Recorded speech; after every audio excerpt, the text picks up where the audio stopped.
기도하겠습니다. 하나님 아버지, 저희 늘 어떤 일이 있어도 예수 의지하며 어려운 일도 감당해 나가는 교회 되고 또 모든 교우들, 가정들 되기를 간절히 구합니다.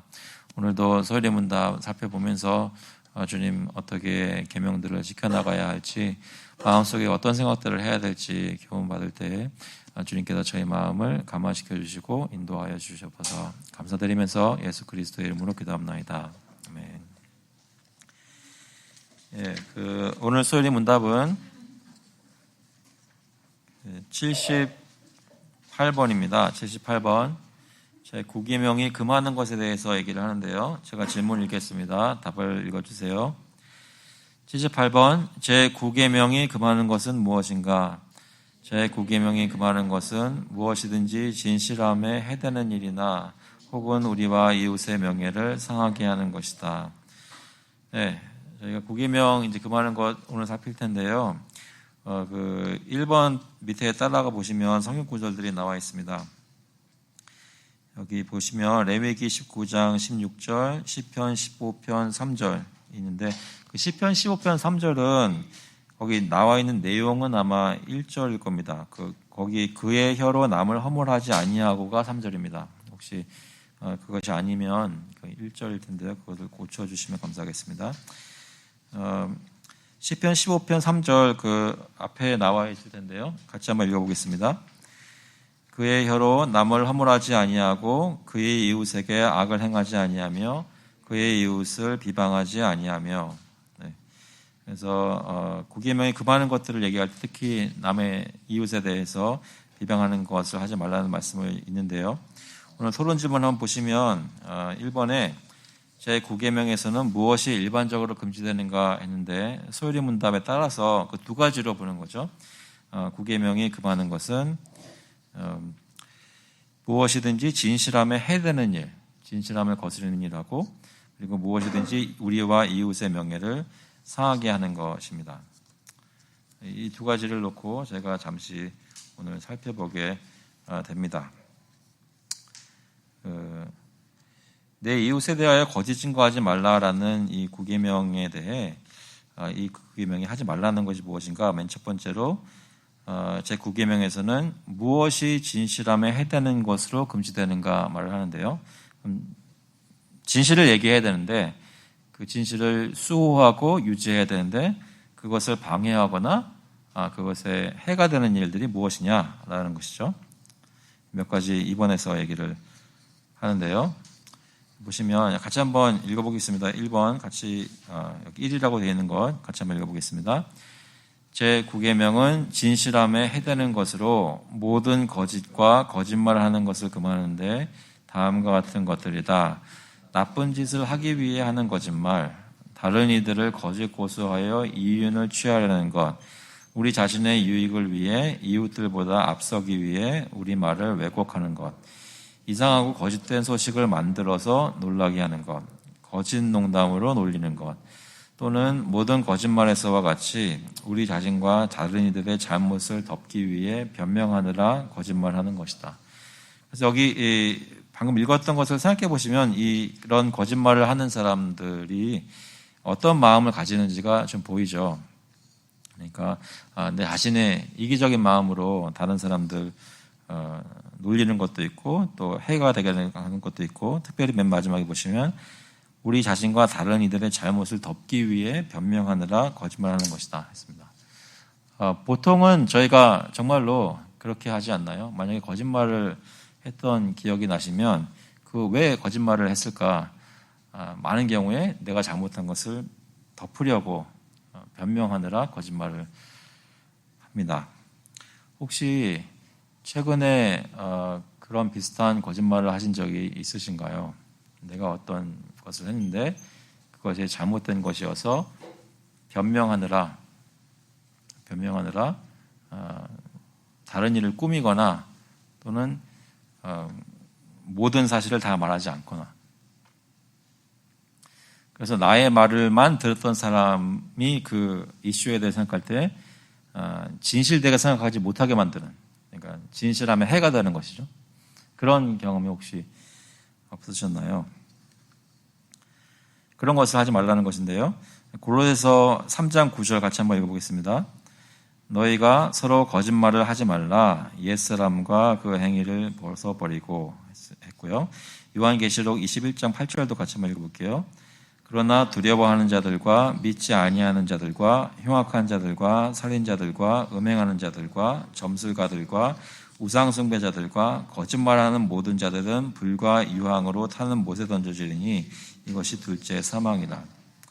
혹시 내가 거짓말하는 사람이 되면 불과 유황으로 타는 못에 던져질 것이라는 것이 마음에 들어오면 거짓말을 할까요, 안 할까요? 불못이 있는데 거짓말을 하는 순간 던져질 거라고 생각을 하면 거짓말 하겠어요? 아무리 잘못을 돕고 싶어도 불못에 가면 죽는데. 구계명은 굉장히 시리어스하죠. 그러니까 하나님께서 지옥에 던지시는 자들 속에 거짓말하는 자들이 있다고 합니다. 무엇이 진실함에 해되는 것으로 금지되는가 볼 때 여러 가지 거짓말들 저희가 하면 안 된다는 것을 제가 느끼는데요. 진실함에 해되는 것, 그러니까 그런 것이 아닌데 그렇다고 하는 이런 것이 있는가 하면 특별히 뭐 넓게 보면 같은 얘기지만 특별히 어떤 그런 말들을 함으로써 명예를 상하는 것이 있습니다. 그래서 우리와 이웃의 명예를 상하게 하는 것을 하지 말라고 하는데 먼저 우리 자신의 명예를 상하는 것이 무엇인지 살피고 그렇게 하면 안 된다고 얘기를 하죠. 답을 보시면 한 번에 답을 보시면 제9계명 우리 자신의 명예를 상하는 것으로 다음을 금한다. 그래서 이 페이지에 A라고 되어 있는 부분 한번 같이 한번 읽어보겠습니다. 악한 소문이 나기에 마땅하고 사람들 가운데 우리의 평판을 해롭게 할 수 있는 그 어떤 것이라도 행하는 것, 간음, 도둑질, 사기, 그리고 어떤 종류이든 비열한 것과 사악한 것인데 하나님께 불명예스러운 것뿐만 아니라 우리 자신에게도 불명예스러운 것이다. 저희가 거짓말하지 말아야 되는 것 중에 특히 우리의 명예를 상하게 하면 안 된다는 것을 생각하면 간음이나 도둑질이나 이런 것들은 다른 계명에 있잖아요. 그런데 특별히 그런 것을 하지 말아야 되는 또 추가되는 이유가 이런 것을 하면 우리의 좋은 이름, 크리스천으로서의 이름이 하나님의 백성으로서의 이름이 상하게 되기 때문에 우리의 평판이 하나님의 백성으로서의 평판이 나빠지기 때문에 명예를 해침으로 우리가 그것을 하면 안 된다라고 얘기를 합니다. 그러니까 단순히 간음이면 간음, 도둑질이면 도둑질 그 자체도 나쁘지만 그것이 파급하는 효과가 우리의 이름을 땅에 떨어뜨리게 되는 일이라는 것이죠. 그래서 잠언 같은 데 보면 여인과 간음하는 자는 무지한 자라 이것을 행하는 자는 자기의 영혼을 망하게 하며 상함과 능욕을 받고 부끄러움을 씻을 수 없게 되나니 했습니다. 상함과 능욕을 받고 부끄러움을 씻을 수 없게 되나니. 그러니까 이런 일을 하면 그 일 자체도 나쁘고 내가 영육간에 해가 있지만 특히 그 이름의 손상이 간다는 것이죠. 그런데 곰곰이 생각해 보시면 실제로 그것이 우리에게도 더 중요한 이유가 아닐까요? 예를 들어서 저희들 가정에 뭐 자녀나 아니면 남편이나 아내나 어떤 이런 죄를 저질렀다는 일이 있으면 그거 자체가 너무나 슬픈 일이잖아요. 그래도 또 가중되어서 저희를 힘들게 하는 게 뭐겠어요? 내 남편이 바람을 폈어요. 뭐가 슬프겠어요? 제일 슬픈 거는 그런 적이 없으셔서 잘 모르시는 것 같은데 한번 생각해 보시면 일단 결혼 언약 관계를 깬 거잖아요. 그러니까 너무나 슬프죠. 근데 보통은 많은 경우에 결혼한 지 오래된 분들 경우에 많은 경우에 이 사람이 내 남편이 바람 폈다는 것을 다른 사람이 듣는 게 고통스러운 거예요. 무슨 말씀인지 아시겠어요? 평판이 내 가정, 내 부부 관계, 우리 가정의 이름, 그것이 실추되는 것이 두려운 겁니다. 남들 눈치 보면 안 된다라고 얘기를 하는 경우도 있지만 사실 여기서 말하는 것은 그거 중요하다는 거예요. 왜냐하면 구계명에 따르자면 우리가 하나님의 백성으로서 이 가정이 가지고 있는 어떤 커뮤니티에서의 또 교회에서의 평판이라는 것이 있는데 이것을 떨어뜨리는 것은 우리 자신의 명예를 상하게 하는 것이고 그것은 구계명이 금하는 것이라고 얘기를 하거든요. 일단 이해되시나요? 이해되세요? 동의되세요?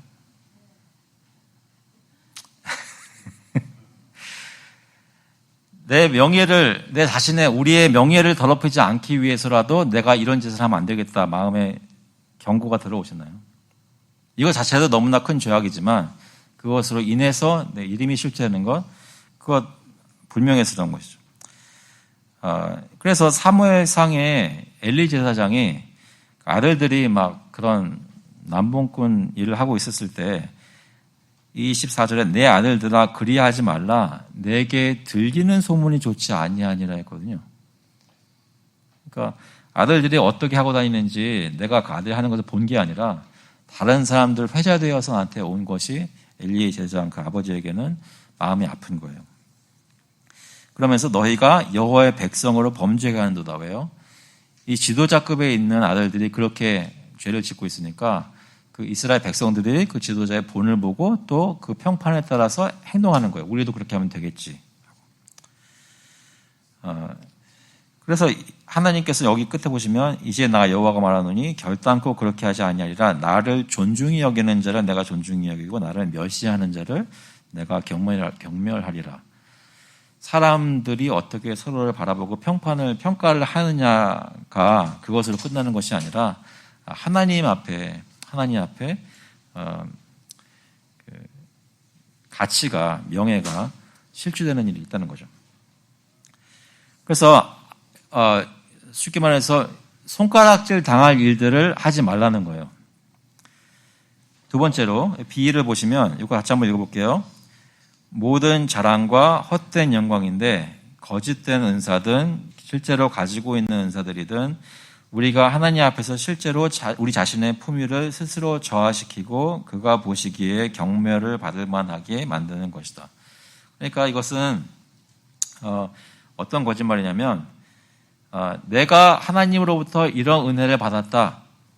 내가 가지고 있다라고 말을 하고 다니는데 실제로 그것을 가지고 있을 때는 그것을 말하는 동기가 여기 말하는 대로 자랑과 헛된 영광이어서 하나님께 하나님 보시기에 기뻐하는 모습으로 하는 것이 아니라 실제로 내가 하나님이 주신 걸 가지고 얘기하지만 그렇게 자랑하고 헛되게 영광된 것을 추구하기 때문에 하나님이 보실 때 경멸을 받을 만하게 하는 것이고요.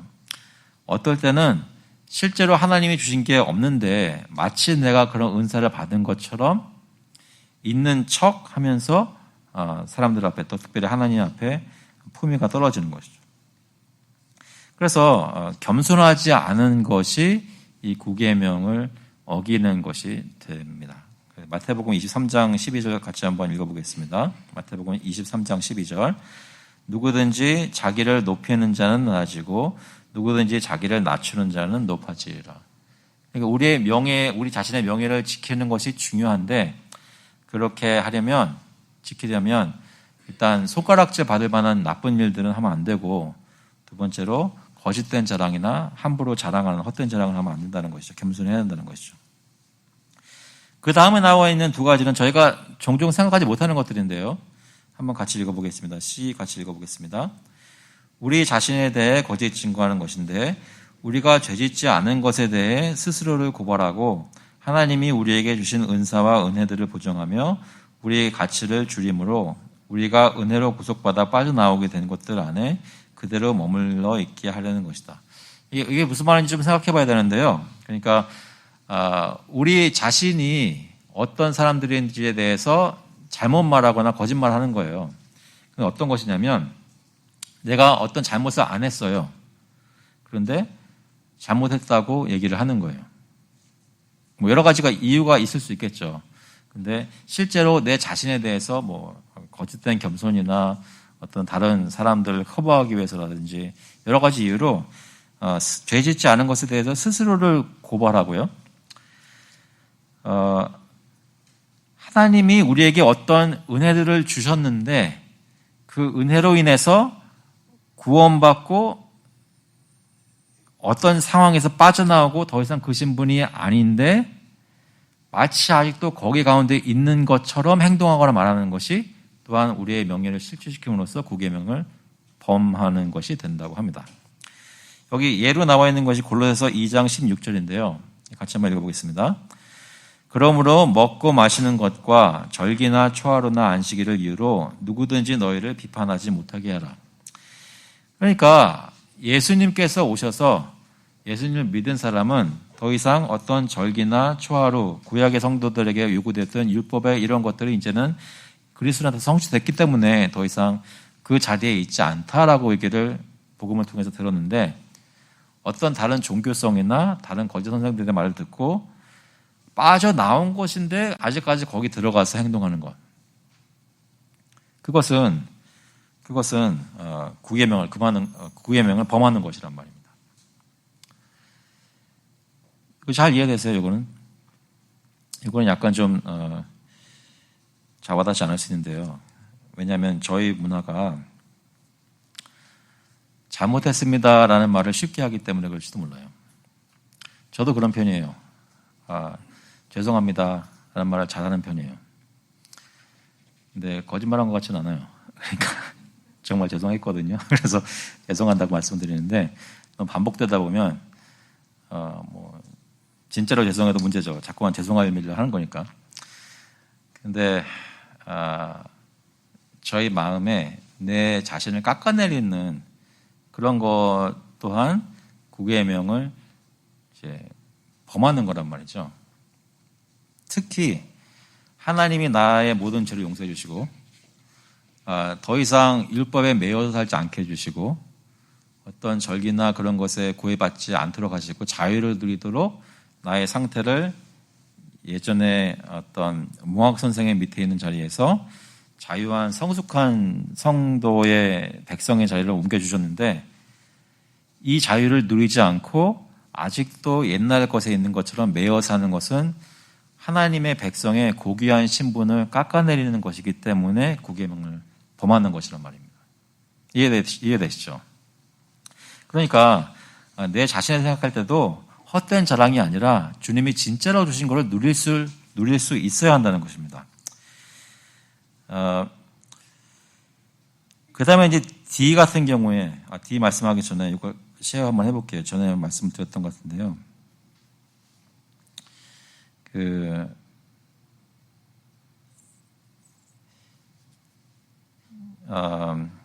문화적으로 저희가 좀 동떨어져서 동의가 안 될 수도 있고 이해가 안 될 수도 있겠지만 이런 게 있어요. 예수 믿는 사람에게 성경은 담배 피지 말라고 얘기를 안 해요. 다시 한번 혹시 제가 잘못 말할 수 있기 때문에 다시 한번 말씀드릴게요.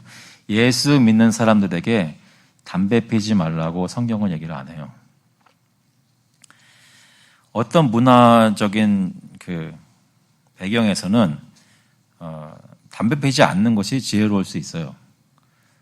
그런 것에 중독이 심하고 그러면서 여러 가지 사람들이 생각할 때 담배 피는 것과 다른 죄악들을 연계지어서 생각하는 문화에 있는 사람들은 담배 피지 않는 게 좋을 수 있죠. 그러나 성경은 그렇게 얘기를 안 해요. 그런데 이제 20세기 초, 중반 이럴 때 술 마시고 담배 피는 것을 크리스찬들이 하면 안 된다는 것이 이제 하나님의 계명인 것처럼 어떤 교단들이나 어떤 교파들에서 이제 주장하면서 나서서 얘기를 했어요. 그런데 제가 졸업한 신학교의 그 초대 총장님이 어떻게 하셨다고 이제 내려온 얘기가 있냐면 이 주초 문제죠. 주초 문제에 대해 성경은 자유를 주셨다는 것을 고수하기 위해 그 총장님이 자신은 담배를 피지 않지만 교수 회의를 할 때 꼭 옆에다가 그 시가가 들어있는 박스를 놨대요. 스테이트먼트를 하는 거죠. 무슨 얘기냐면 하나님이 우리에게 주신 자유가 있다는 것을 고수하고 보여주고 싶은 거예요. 그래서 하나님의 말씀이 아닌데 그것을 어떤 계율이나 규율로 올가매는 것은 여기서 말하는 것처럼 우리가 은혜로 구속받아 빠져나오게 된 것들 안에 그대로 머물러 있지 않아도 되는데, 머물러 있으면 안 되는데 거기 계속 있는 것에 대해서 반대하는 거란 말이죠. 이해되시나요? 그래서 우리 문화 컨텍스트에서는 제 개인적으로 볼 때는 술 안 마시는 게 좋습니다. 담배 안 피는 게 좋아요. 제 애들이 만약에 어느 날 집에 와가지고 담배를 손에 붙잡고 있으면 그날은 혼나는 날일 거예요, 아마. 그런데 그거는 우리 가정이나 문화에서 생각할 때 그렇게 얘기하는 것이지, 어떤 사람이 담배를 피고 있다고 해가지고 그 사람이 마치 크리스천으로서, 기독교인으로서 못할 일을 하고 있다는 그런 이런 분위기라든지 어떤 그런 아이디어라든지 이런 것들을 내보내는 것은 안 되는 거예요. 안 되는 거예요. 왜 안 돼요? 하나님께서는 우리를 그리스도 안에서 어떠한 이러한 하나님이 정하지 않은 규율에 매여 있도록 하는 것을, 그건 노노예요. 노노. 안 되는 거예요. 그래서 자발적으로 원하시고 싶은 대로 내 마음을 절제하고 삶을 절제하고 하나님 앞에 이것을 바칩니다. 이런 식으로 하는 건 얼마나 감사하고 다 좋은 일이에요. 그러나 너는 이렇게 하면 안 돼. 해가지고 우리 자신이 이미 그리스도의 은혜로 성취된 그 신분과 명예와 자유함과 모든 것이 있는데 그것을 조금이라도 떨어뜨리는 일은 하면 안 되는 것입니다. 저 이해는 되실 거라고 생각을 하는데요. 아마 질문 있으시면 더 얘기를 해보시고요. 그러면서 그 생각에서 약간 뒤로 가시면 이게 조금 더 고민이 되실 수 있는데, 이거는 어떻게 생각하세요? 근데 이 부분은 이건 아마 좀 더 동의를 하실 것 같습니다. 불필요하고 현명하지 못하게 우리의 실제로의 연약함이 발견되게 하는 것인데, 악한 자들과 불경건한 자들의 비웃음을 사는 일이다. 이것은 무슨 뜻일까요? 그러니까 하나님 앞에 진실하게 살아야 된다라는 것을 저희가 자칫 잘못 해석하면, 우리가 다 죄인이잖아요. 그런데 우리가 지은 죄들을 서로에게 얘기하고 회복하고 격려하고 기도하고 권면하고 이런 걸 하라고 했다고 해서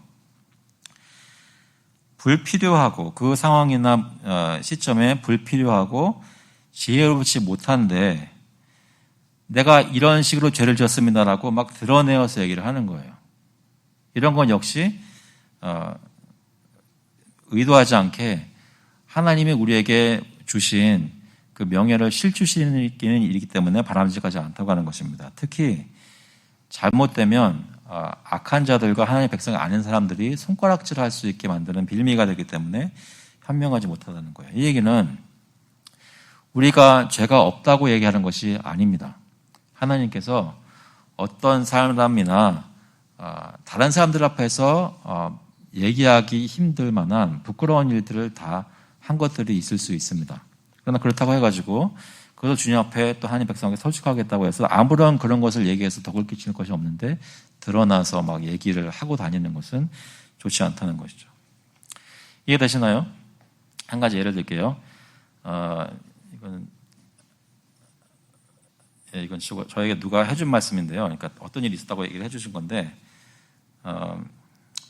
그때 전도사님이었나 목사님이었나 그분이 저희들한테 얘기해 주신 게 뭐냐면, 그 수련회 때 어떤 설교 내용이 서로 미워하지 말고 사랑하라. 그래서 형제처럼 우애를 가지고 사랑해, 이런 얘기를 했었대요. 근데 그 얘기를 들은 어떤 한 자매가 어떤 형제나 자매였던 것 같아요. 와가지고선 얼마나 그동안 내가 너를 미워했었는지 막 얘기한 거예요. 근데 이것이 은혜롭지는 못했대요. 왜냐하면 이 사람은 이 사람에 대해서 그렇게 많이 그런 게 없었거든요. 근데 그동안 당신이 나에게 어떻게 이런 모든 걸 다 이렇게 얘기를 했는데, 어떻게 보면 어떻게 보면 그 말을 한 자매 입장에서는 마음속에 그동안 담아했던 거, 힘들어하던 것을 조심스럽게 끝낸 것이니까 하나님의 역사였을 수도 있죠. 근데 어떻게 보면 그런 말 안 하고 있었을 때는 이 사람이 가만히 괜찮았는데 괜히 그 말을 해가지고 또 상처받고 교회 나오기 싫어지고 이렇게 될 수도 있는 거예요. 그러니까 저희가 솔직해져야 된다, 진실을 말해야 된다는 것이 지혜롭게 실제로 교회 안에서나 가정 안에서 표현되고 있는지 그것을 좀 살펴봐야 된다는 것입니다.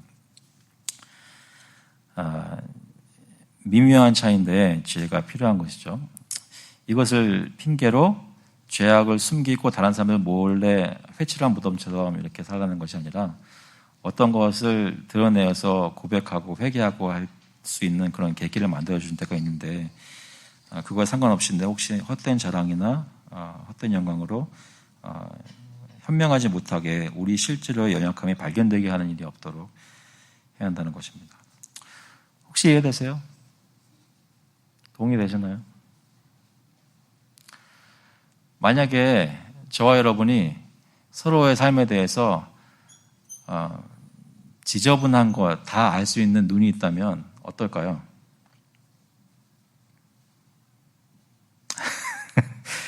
서로의 죄악에 대해서 다 알아낼 수 있다면 어떨까요? 어떻게 생각하세요? 네? 살기 어려울 것 같아요? 제 생각엔 교회 다 안 나올 것 같아요. 살기 어렵고 교회 안 나올 것 같아요. 왜냐하면 부끄러워서 어떻게 얼굴 들고 다니겠어요?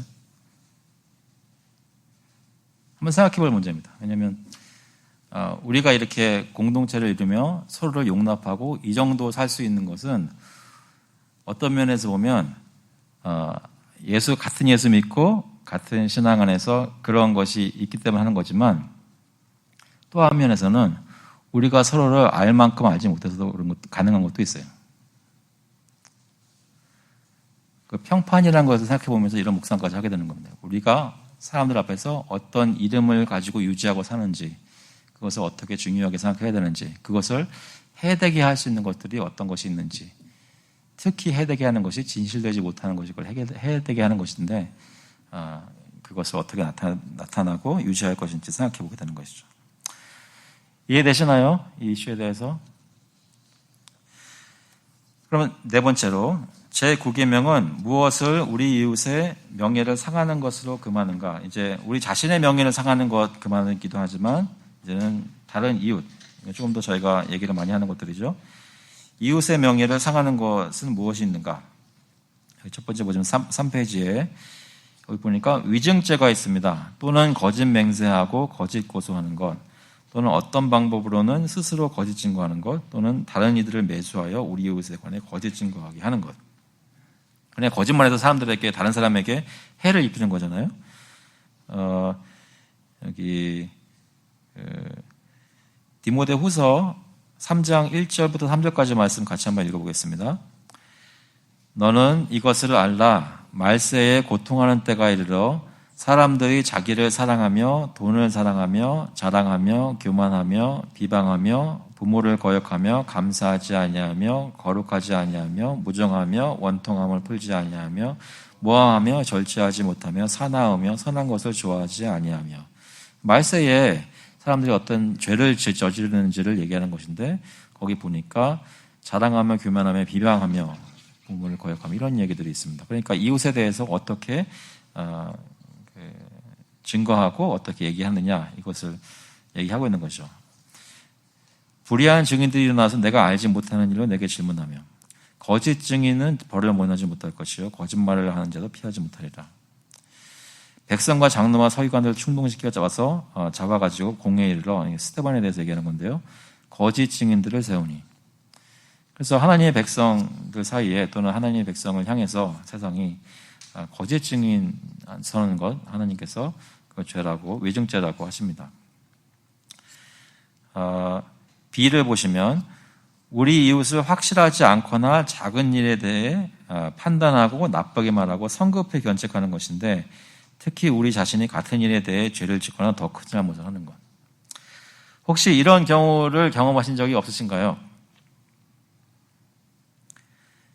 작은 일인데 잘 모르겠어요. 근데 얼추 보니까 그런 것 같아요.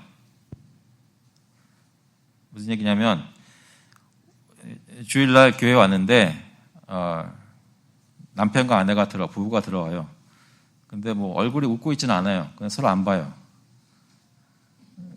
근데 앉는 것을 한 분이 이쪽에 앉고 한 분이 저쪽에 앉아요.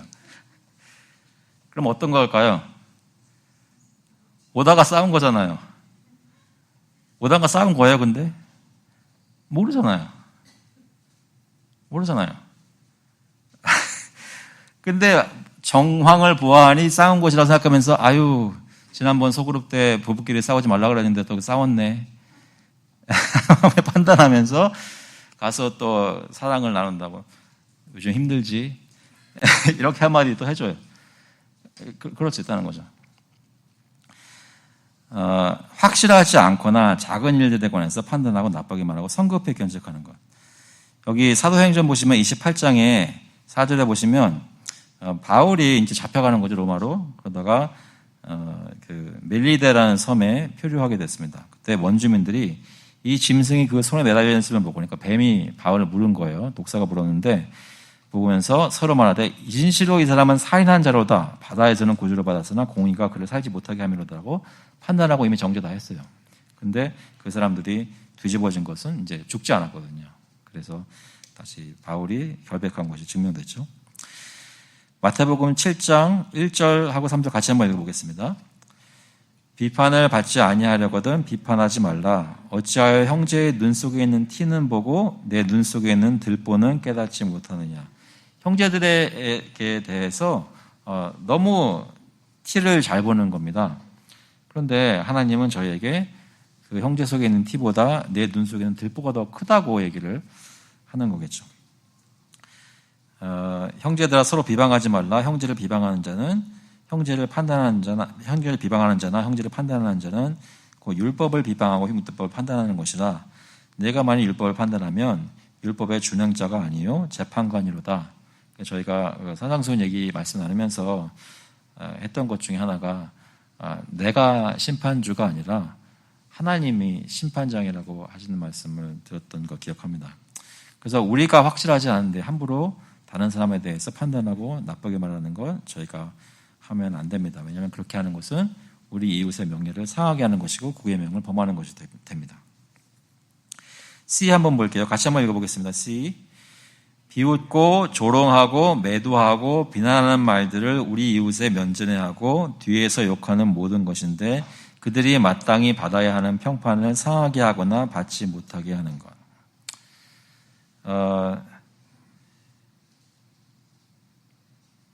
안 좋은 말 하는 거죠. 서로에 대해서. 특히 뒤에서 욕하는 것. 좀 부끄러우니, 그래서 이 말씀을 드리면 아까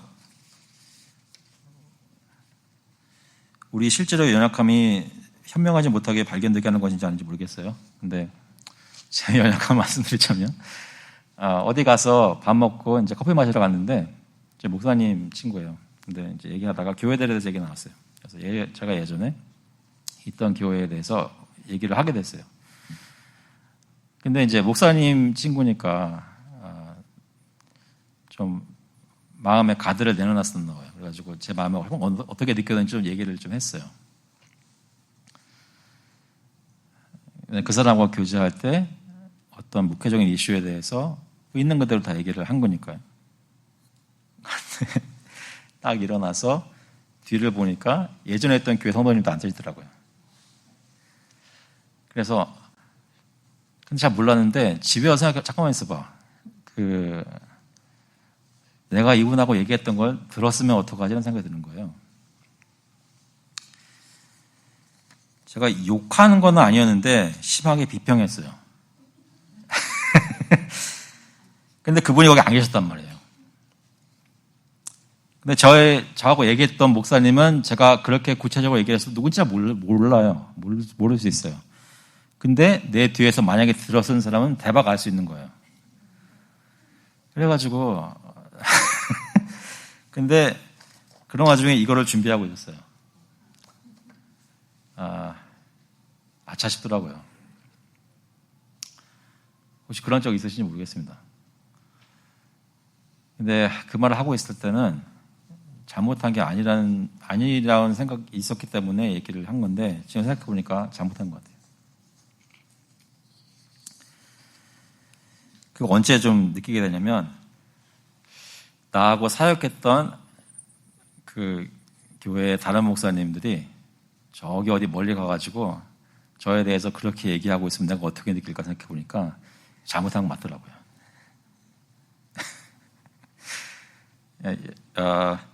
이웃의 명예를 함부로 상하게 하는 것 9계명에서는 금합니다. 그래서 여기 시편 50편 같이 한번 읽어보겠습니다. 19절 내 입을 악에게 내어주고 내 혀로 거짓을 꾸미며 앉아서 내 형제를 공박하며 내 어머니의 아들을 비방하는도다. 실제로 대놓고 얘기할 수도 있고요. 뒤에서 얘기할 수도 있습니다. 아까 15편 3절 말씀 그의 혀로 남을 허물하지 아니하고 그 이웃에게 악을 행하지 아니하며 그 이웃을 비방하지 아니하며 또 한 가지 레위기 19장 20절 아까도 본 것이죠. 사람을 비방하지 말며 내 이웃의 피를 흘려 이익을 도모하지 말라. 여기 디모데전서 5장 13절 이거 같이 한번 읽어보겠습니다. 또 그들은 게으름을 익혀 집집으로 돌아다니고 게으를 뿐 아니라 쓸데없는 말을 하며 일을 만들며 마땅히 아니할 말을 하나니.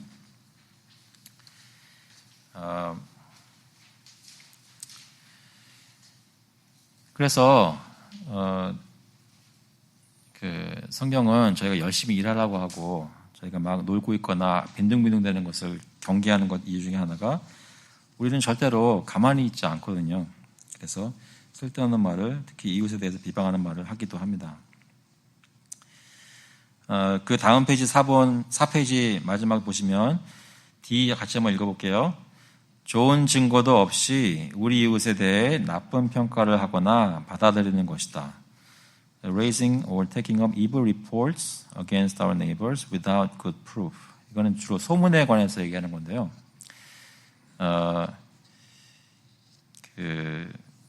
이 말씀만 드리고 마치겠습니다. 결론적으로 말씀드리자면